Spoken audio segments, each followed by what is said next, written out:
آئیے کلام خدا کی طرف بڑھتے ہیں اور میرے ساتھ دیکھیے یوحنا کا پہلا خط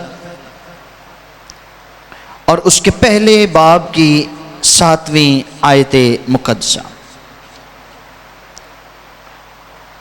یوحنا رسول کا پہلا خط ہے اور اس کے پہلے باب کی 7ویں آیت مقدسہ کو ہم کلام خدا میں سے پڑھیں گے، سنیں گے، سمجھیں گے اور سیکھیں گے۔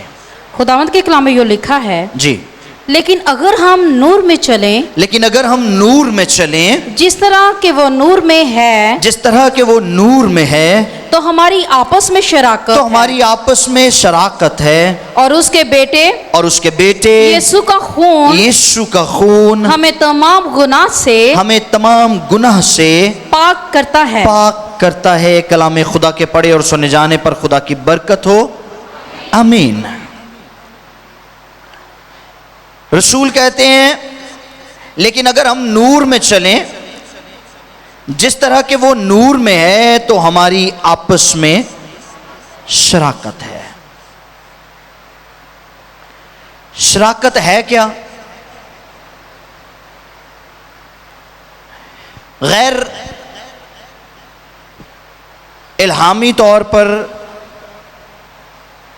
غیر مسیحی یا مذہبی طور پر شراکت سے مراد دوستانہ، میل ملاپ، بھائی چارہ اور مشترکہ دلچسپی یا مفاد وغیرہ ہے۔ کسی نے کہا کہ شراکت کی مثال اس طرح سے ہے کہ دو افراد کشتی میں سوار ہیں اور وہ سفر کرتے ہوئے جا رہے ہیں، تو یہ شراکت کی ایک مثال ہو سکتی ہے۔ دوسرے شخص نے اس کے اپوزٹ کہا کہ اگر دو شخص ایک کشتی میں موجود ہیں تو ضروری نہیں کہ یہ شراکت کی مثال ہے۔ ہو سکتا ہے وہ دونوں کشتی میں موجود ہوں لیکن ایک دوسرے سے بات چیت نہ کریں، ان کا آپس میں انٹریکشن نہ ہو۔ مجھے یاد آ رہا تھا جب ہم انڈونیشیا میں تھے، میں اور بھائی سلیم رضا، تو وہاں ہم ایک ریسٹورانٹ میں گئے کھانا کھانے کے لیے، تو اس ریسٹورانٹ میں لکھا ہوا تھا we don't have wifi talk to each other. انہوں نے لکھا ہوا تھا ہمارے پاس انٹرنیٹ نہیں ہے اس لیے ایک دوسرے کے ساتھ بات چیت کریں بیٹھ کر۔ سمجھ رہے؟ اگر انٹرنیٹ ہوتا تو پھر کوئی بھی شاید ایک دوسرے سے بات چیت نہ کرتا۔ اس انٹرنیٹ کے جہاں پر بہت سارے فائدے ہیں وہاں پر بہت سارے نقصانات یہ ہیں کہ اس نے سوشل لائف ختم کر دی ہے۔ ٹھیک، دو ہی شخص ایک دوسرے کے ساتھ بیٹھے ہوتے ہیں اور وہ ایک دوسرے سے بات نہیں کر رہے ہوتے، دونوں اپنے اپنے موبائل کی میں سے جوئیں نکال رہے ہوتے ہیں۔ سمجھ آ رہی ہے؟ سو شراکت یہ نہیں ہو سکتی، بلکہ مسیحی شراکت ہے کیا؟ مسیحی شراکت در حقیقت بڑی گہرا رشتہ ہے یہ، اور بائبل مقدس کے مطابق یہ شراکت باہمی حصے داری ہے، اور دوسرے کو شریک کرنا سے مراد شراکت ہے، یعنی باہمی شمولیت۔ اب دنیا داری میں دیکھا جائے تو دنیا داری میں جو شراکت ہے یہاں پر تو شریک ایک دوسرے کو برداشت ہی نہیں کرتے۔ کیا کرتے ہیں؟ نہیں کرتے، ایک دوسرے کو نیچا دکھانے کی کوشش کرتے ہیں شریک۔ ٹھیک، کوشش کرتے ہیں کہ شادیوں پر یا ایونٹس پر کسی دوسرے کی نکاتی ہو، کسی دوسرے کو لیٹ ڈاؤن کیا جائے، وہ شرمندہ ہو اور ہم خوشی منائیں۔ ہمارے معاشرے میں، ہماری دنیا میں تو شراکت اس طرح کی ہے، لیکن بائبل مقدس کی شراکت کس طرح کی ہے؟ بائبل مقدس کی شراکت ہمیں بتاتی ہے کہ اس میں ایماندار ایک دوسرے کا احساس کرتے ہیں۔ آمین۔ اس میں ایماندار ایک دوسرے کے لیے فکر مند رہتے ہیں، اس میں ایماندار ایک دوسرے کے لیے شفاعت کرتے ہیں، اس میں ایماندار ایک دوسرے کے لیے روزے رکھتے ہیں، اس میں ایماندار ایک دوسرے کو اپ لفٹ کرتے ہیں۔ ٹھیک، کیوں ایسا ہے؟ کیوں مسیحی ایماندار اتنے احساس مند ہیں ایک دوسرے کے لیے؟ اس کی چند ایک وجوہات ہیں۔ نمبر 1، یوحنا کی انجیل اس کا پہلا باب اور اس کی 13ویں آیت کو جب آپ پڑھیں تو وہاں پر لکھا ہے کہ سب ایک ہی باپ سے پیدا ہوئے ہیں۔ یہ پہلی وجہ ہے کہ کیوں مسیحی ایمانداروں کی آپس میں شراکت ہونا بہت ضروری ہے، کیوں یہ ایک دوسرے کے شریک ہیں، کیوں ایک دوسرے کے لیے احساس رکھتے ہیں، کیوں ایک دوسرے کے لیے فکر مند رہتے ہیں، کیوں ایک دوسرے کے لیے دعا کرتے ہیں۔ پالوس نے بڑا زور دیا ہے، پالوس نے کہا مقدسوں کے لیے بلا ناغہ دعا کیا کرو، سٹاپ نہ کرو، رکو نہیں۔ ایسا نہیں کہ ایک دن دعا کی اور اس کے بعد مہینے کے بعد پھر یاد آ گیا تو پھر دعا کر لی، بلکہ ڈیلی بلا ناغہ مقدسوں کے لیے دعا کرنے کی ضرورت ہے۔ کیوں؟ اس لیے کہ سب ایک ہی باپ سے، ایک باپ سے کیسے پیدا ہوئے؟ لکھا ہے وہ نہ خون سے، نہ جسم کی خواہش سے، نہ انسان کے ارادہ سے، بلکہ خدا سے پیدا ہوئے۔ آمین۔ اب ایماندار خدا سے پیدا ہوئے ہیں، اس لیے ان کا آپس میں شراکت رکھنا بہت۔ نمبر 2، پہلا کرنتھیوں 6 باب اور اس کی 20ویں آیت میں لکھا ہے کہ سب ایک ہی قیمت سے خریدے گئے ہیں، سب کے لیے ایک ہی قیمت ادا کی گئی ہے۔ ٹھیک۔ نمبر 3، کلسیوں کے نام کا خط اس کا پہلا باب اور 18ویں آیت میں لکھا ہے کہ سب ایک ہی بدن کے اعضاء ہیں، ایک ہی بدن کے اعضاء ہیں۔ اب کوئی بھی جسم کا حصہ ایسا نہیں ہے جو جسم کی بات نہ مانتا ہو، ہے کوئی؟ ہو ہی نہیں سکتا۔ اگر وہ فنکشن نہیں کرے گا تو وہ ڈسیبل ہو جائے گا۔ اگر ہاتھ کام نہیں کر رہا تو اس کا مطلب ہے وہ ڈسیبل ہو گیا ہے۔ پیر کام نہیں کر رہا تو پیر ڈسیبل ہو گیا ہے۔ نمبر 4، یوحنا 16 باب کی 13ویں آیت، حوالے لکھتے جائیں آپ۔ یوحنا کی انجیل 16 باب اور اس کی 13ویں آیت میں لکھا ہے کہ سب ایک ہی روح سے تعلیم یافتہ ہوئے ہیں۔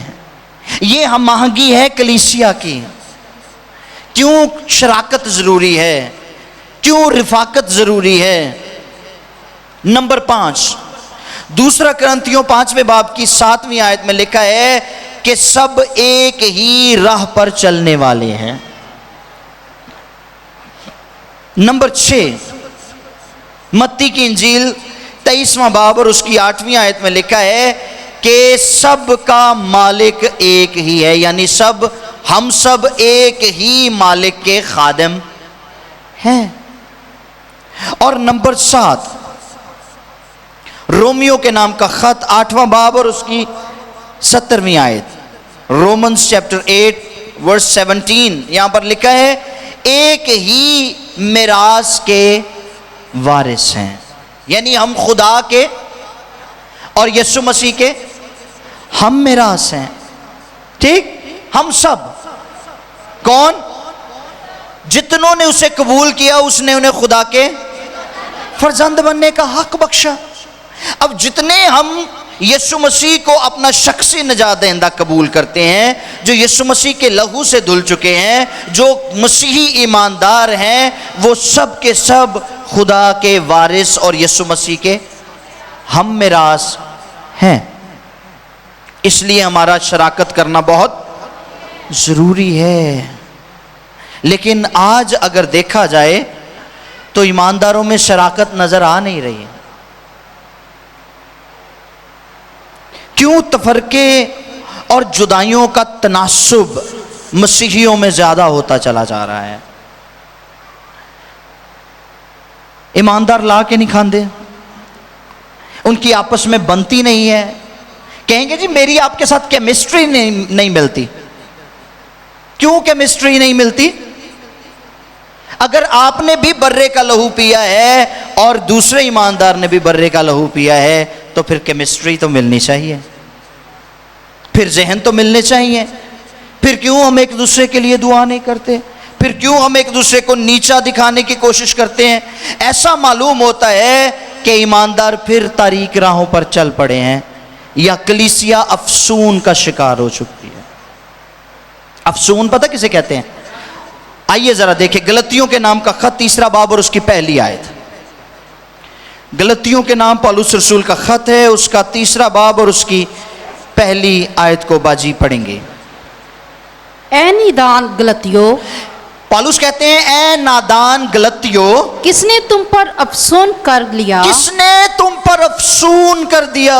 تمہاری تو گویا آنکھوں کے سامنے تمہاری تو گویا آنکھوں کے سامنے یسوع مسیح صلیب پر یسوع مسیح صلیب پر دکھایا گیا۔ تم تو جانتے ہو کہ مسیح تمہارے لیے قربان ہوا ہے، تم تو جانتے ہو کہ مسیح کے لہو کے وسیلہ سے تم خریدے گئے ہو، تم تو جانتے ہو کہ تمہاری پیدائش ایک ہی باپ سے ہوئی ہے، تم تو جانتے ہو کہ تم نے ایک ہی روح سے تعلیم پائی ہے، تم تو جانتے ہو کہ تم ایک ہی راہ پر چلنے والے ہو، تم تو جانتے ہو کہ تم ایک ہی مالک کے خادم ہو، تو پھر تم پر افسون کس نے کر دیا؟ یونانی زبان کا لفظ ہے بیسکینو، اس کے لیے استعمال ہوا ہے بیسکینو، ایول آئی۔ ہمارے یہاں کہتے ہیں نا جی بری نظر لگ گئی ہے، ہمارے معاشرے میں یہ بات بڑی مشہور ہے، بچہ اگر زیادہ ضد کرے رو پڑے تو کہتے ہیں جی بچے کو نظر لگ گئی ہے۔ تو کلیسیا کو کس کی نظر لگ گئی ہے؟ کلیسیا پر افسون کس نے کر دیا؟ کیا کلیسیا پر جادو چل سکتا ہے؟ کیا ایماندار آسیب زدہ ہو سکتے ہیں؟ آئیے دیکھیے پہلا سیموئیل 15 باب کی 23 آیت۔ سیموئیل خدا کے خادم کیا کہتے ہیں اس کے بارے میں؟ پہلا سیموئیل 15 باب اور اس کی 23 آیت میں کیا لکھا ہے ہم پڑھیں گے جی۔ کیونکہ بغاوت لکھا ہے کیونکہ بغاوت اور جادوگری برابر ہیں۔ اور there is no difference۔ افسون میں، جادوگری میں اور ریبیلینس میں، بغاوت میں کوئی فرق نہیں ہے، یہ برابر ہیں۔ اگر کوئی شخص باغی ہو چکا ہے، اگر کوئی شخص بغاوت کرتا ہے تو وہ افسون اس پر چلا ہوا ہے، وہ آسیب زدہ ہے، وہ جادوگری کا شکار ہے۔ ٹھیک؟ یہ رویے ہیں بیسیکلی۔ اگر ہمارا رویہ ایسا ہو جاتا ہے تو پھر ہم پر بیسکینو ہو چکا ہے، ہم پر افسون چل چکا ہے، اور ہمیں اس بات کو سمجھنا ہوگا۔ شراکت نور میں چلنے سے مشروط ہے۔ اگر ہم نور میں چلتے ہیں تو پھر ہماری شراکت خدا باپ کے ساتھ، اس کے بیٹے کے ساتھ اور ایمانداروں کے ساتھ ضرور ہو سکتی ہے، اور اگر نور میں نہیں چلتے تو پھر ایسا ممکن نہیں ہے۔ یسایہ 59 باب اور اس کی 2 آیت کو پڑھ دیجیے گا، چیپٹر 59 ورس 2۔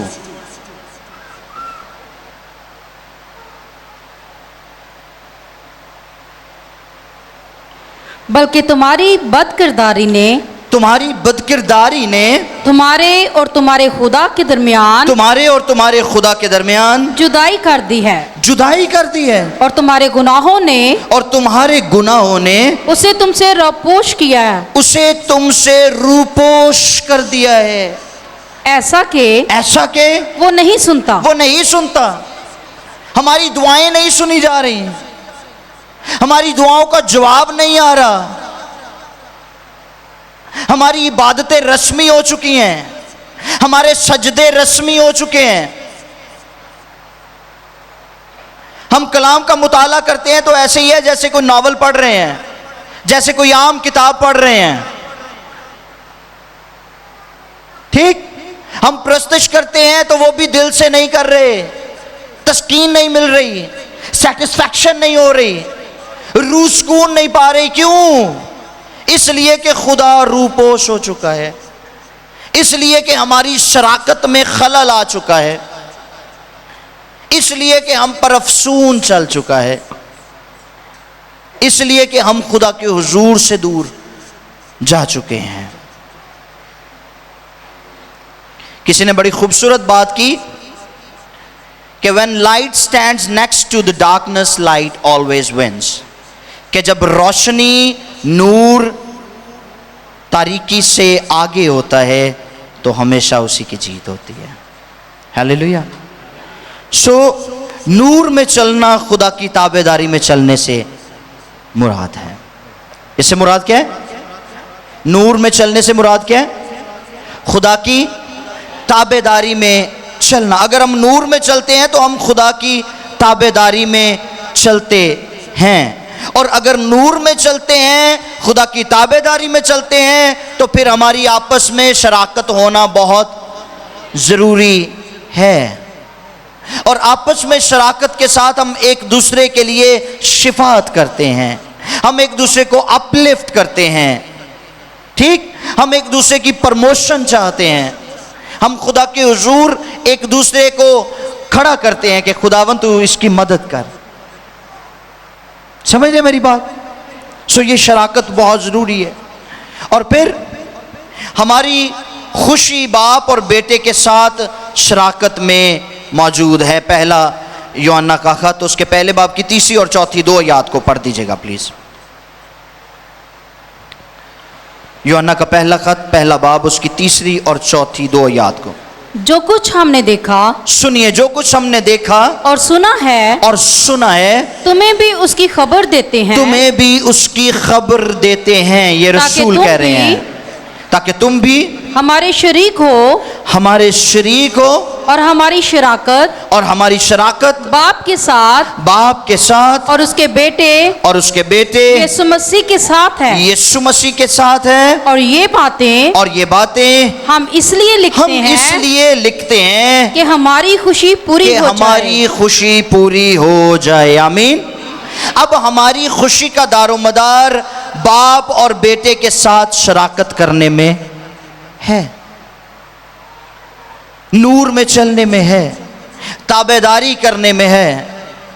اور اگر ہم باپ اور بیٹے کے ساتھ شراکت میں ہیں تو اس کے ساتھ ساتھ ہماری آپس میں بھی شراکت ہونا بہت ضروری ہے، بہت ضروری ہے، تبھی ہماری خوشی پوری ہوگی۔ یسوع نے کہا میں نے یہ باتیں اس لیے کہیں کہ تمہاری خوشی مجھ میں، میری خوشی تم میں، اور تمہاری خوشی پوری ہو جائے۔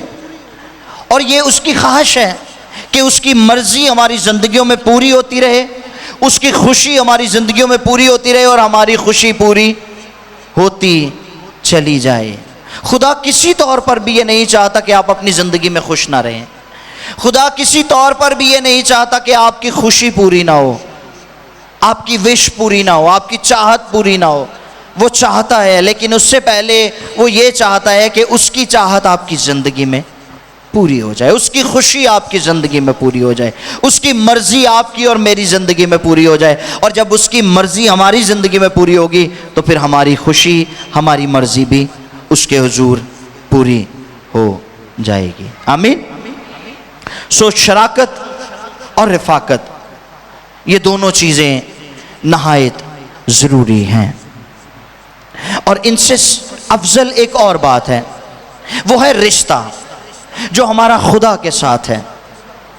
آمین۔ اب ایک چیز یہاں پر اور بتاتا چلا جاؤں آپ کو، رفاقت ٹوٹ سکتی ہے لیکن رشتہ کبھی نہیں ٹوٹتا، ٹھیک؟ رفاقت ٹوٹ جاتی ہے، ٹوٹ سکتی ہے، لیکن رشتہ کبھی نہیں ٹوٹتا۔ بہت دفعہ ہم برگشتہ ہو جاتے ہیں، خدا سے دور چلے جاتے ہیں، دعا کرنا چھوڑ جاتے ہیں، لیکن ایسے حالات میں کبھی بھی خدا یہ نہیں کہتا کہ یہ میری بیٹی نہیں یا یہ میرا بیٹا نہیں۔ پچھلے دنوں بھی ہم سیکھ رہے تھے کہ گو ہم بے وفا ہو بھی جائیں تو بھی خدا وفادار رہتا ہے، کیونکہ وہ آپ اپنا انکار نہیں کرتا۔ سو اس کے ساتھ جو ہمارا رشتہ ہے وہ ابدیت کا رشتہ ہے، ہمیشہ کے لیے ہے، لیکن اس کے ساتھ ہماری رفاقت کا ہونا بھی بہت ضروری ہے۔ کیوں؟ ہمارے روحانی دفاع کے لیے، ٹھیک؟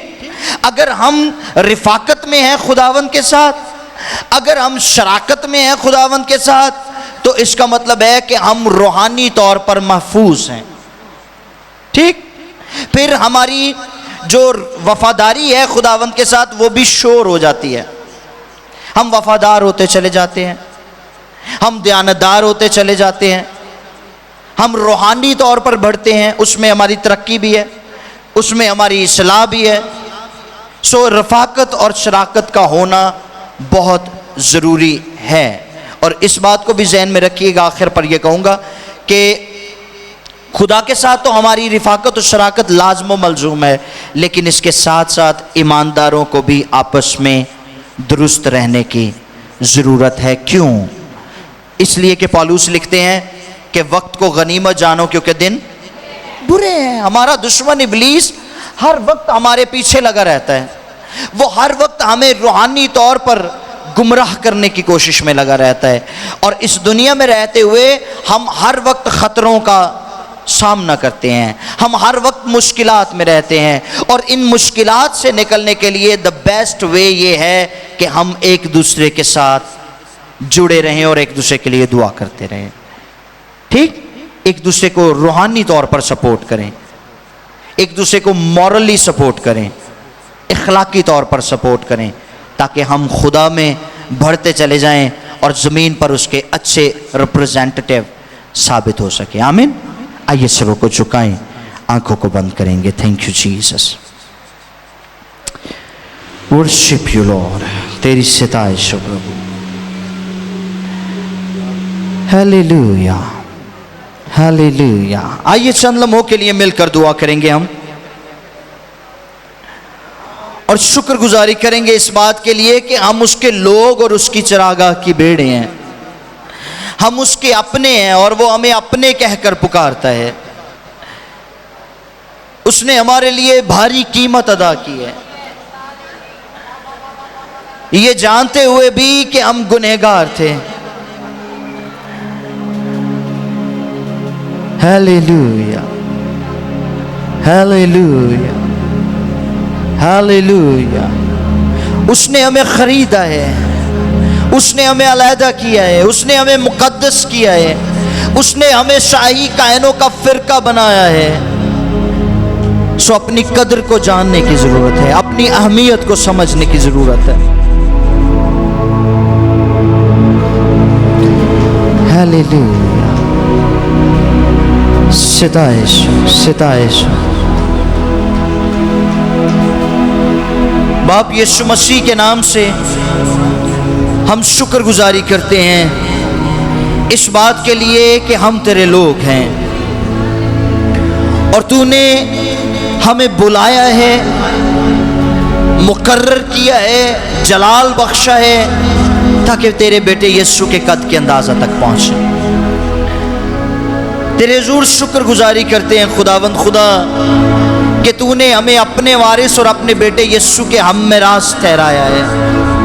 سو فضل بخش کہ ہم کبھی تاریک راہوں پر نہ جائیں، ہم کبھی تیرے آئین سے گمراہ نہ ہو جائیں، دستبردار نہ ہو جائیں، بلکہ ہمیشہ تیری کامل راہوں کو فالو کرتے چلے جائیں. خداوند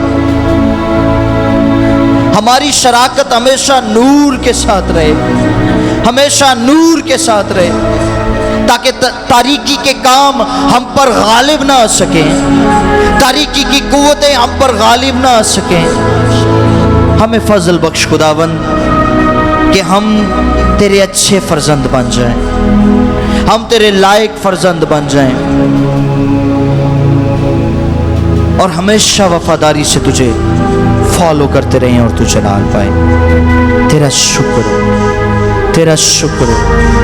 شاکا دھالا رسا باکا دھالا رسا بارا دھالا رسا. جتنے اس وقت لائیو دیکھ رہے ہیں خداوند تو انہیں نام بنام برکت دے اور آج کا کلام ان زندگیوں کے لیے کثرت کے ساتھ برکت، شادمانی، بحالی، اطمینان، خوشی کا باعث اور تو جلال پائے. اسی طرح محنت کرتا ہوں خداوند جتنے لائیو دیکھ رہے ہیں ان میں سے اگر کوئی بیمار ہے، پریشان ہے, مشکلات میں سے گزر رہے ہیں, یسوع مسیح ناصری کے نام سے ہم متفق ہو کر اپنے ان بہن بھائیوں کے لیے تیرے حضور منت کرتے ہیں اور دعا کرتے ہیں خداوند تجھ چھو لے. یسوع کے نام سے ہر طرح کی کمزوری, بیماری, تپتپالی چلی جائے. لعنتی ابلیس کا قبضہ یسوع کے نام سے ختم ہو جائے. ابلیس کی لعنتیں, اس کے جوئے بندھن, اس کی بدروہیں, جادو ٹونا ٹوٹکا یسوع کے نام سے چلا جائے. تیرا ہاتھ پڑے خداوند, تو گھرانوں کو بحال کر, آسودگی بخش تاکہ تیرا پاک نام جلال پائے. برکت دے, سنبھال اور سہایتا کر, مسیح کے پاک اور فتح مند نام سے مانگتے ہیں,